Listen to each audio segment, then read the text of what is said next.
अगले 5 साल ये सरकार ना सिर्फ इसी मजबूती से अपना कार्यकाल पूरा करे, कुछ भी आगे पीछे करने की सोच रखता है तो इस बात को वो अपने मन से निकाल दे। बिहार में 90 का दशक जंगल राज की वजह से जाना इसीलिए गया क्योंकि इन लोगों के सरकार में क्या होता था। 5 साल में तो उनके कार्यकर्ता तैयारी कर नहीं पाए थे।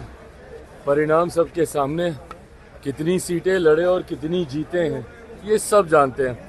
देखिए, अपने कार्यकर्ताओं को उलझाने के लिए, उनको रिझाने के लिए, उनको फंसा के रखने के लिए भैया 5 साल तक क्या करेंगे, यही बातें बोलना ना पड़ेगा। अब चुनाव हो रहा है, अभी अगस्त की डेट दी है, उसके बाद दिसंबर की देंगे, उसके बाद अगले साल की देंगे, फिर 1 साल की देंगे, फिर 1.5 साल की देंगे। करते करते अगला 5 साल इन लोगों को किसी तरीके से खींचना है।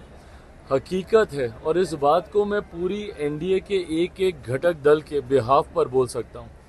जिस मजबूती से आज केंद्र में हमारे प्रधानमंत्री नरेंद्र मोदी जी के नेतृत्व में ये सरकार चल रही है, अगले 5 साल ये सरकार ना सिर्फ इसी मजबूती से अपना कार्यकाल पूरा करेगी बल्कि इन 5 सालों में भी कई बड़े और कड़े फैसले प्रधानमंत्री जी के नेतृत्व में देश हित में लिए जाएंगे, जिसका मजबूती से समर्थन एनडीए का हर एक घटक दल करेगा।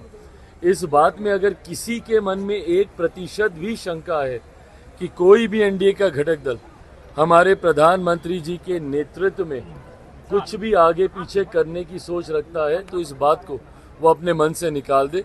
सहज सब ने प्रधानमंत्री जी के नेतृत्व को स्वीकार किया है और उन्हीं के नेतृत्व में 5 साल ये सरकार मजबूती से अपना कार्यकाल पूरा करेगी।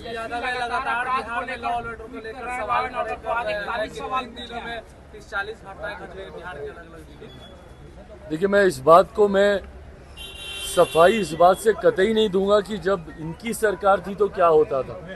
बिहार में 90 का दशक जंगल राज की वजह से जाना इसीलिए गया क्योंकि इन लोगों के सरकार में क्या होता था।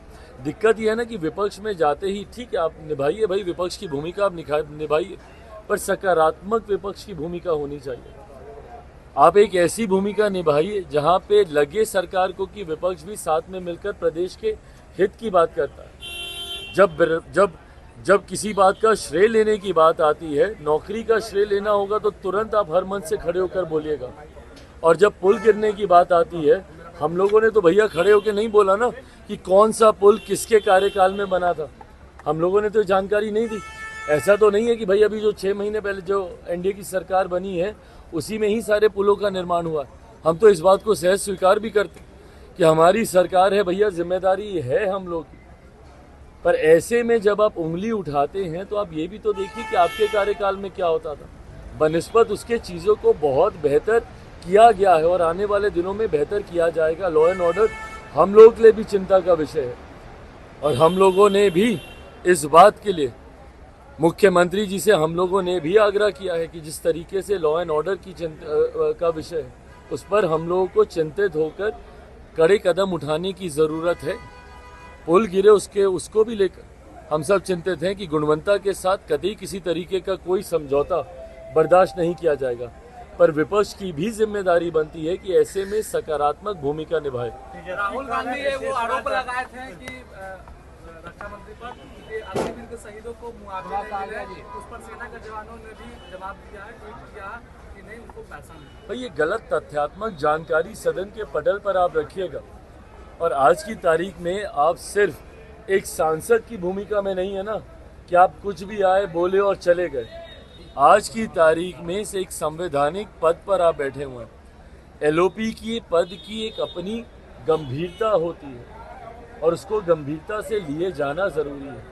उस दिन एलओपी के तौर पर जो उनका पहला संबोधन था उसमें तमाम गलत तथ्यात्मक जानकारियां उन्होंने सदन के पटल पर रखने का उन्होंने काम किया। जिस तरीके से व्यक्तिगत टिप्पणी एक एलओपी होने के नाते उन्होंने प्रधानमंत्री जी पर की, उन्होंने चेयर पर की, और जिस तरीके से अलग अलग धर्म में आस्था रखने वाले लोगों की आस्था के साथ उन्होंने खिलवाड़ करने का काम किया। कभी महादेव की तस्वीर को लहराना, कभी अलग अलग धर्म की तस्वीर को लहराना, और उसके बाद जितने धर्म गुरु हैं उन्होंने सामने आकर उससे अपनी असहमति दर्ज की।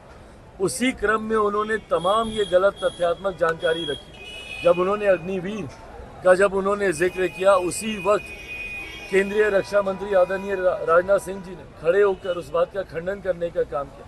पर दिक्कत ये है ना कि एक एलओपी होने के नाते अगर आप अपने पद की गरिमा को नहीं समझेंगे, अगर इस तरीके से हल्के में आप बयानबाजी करते रहेंगे, तो आप अपने पद की मर्यादा को कम करने का काम करेंगे।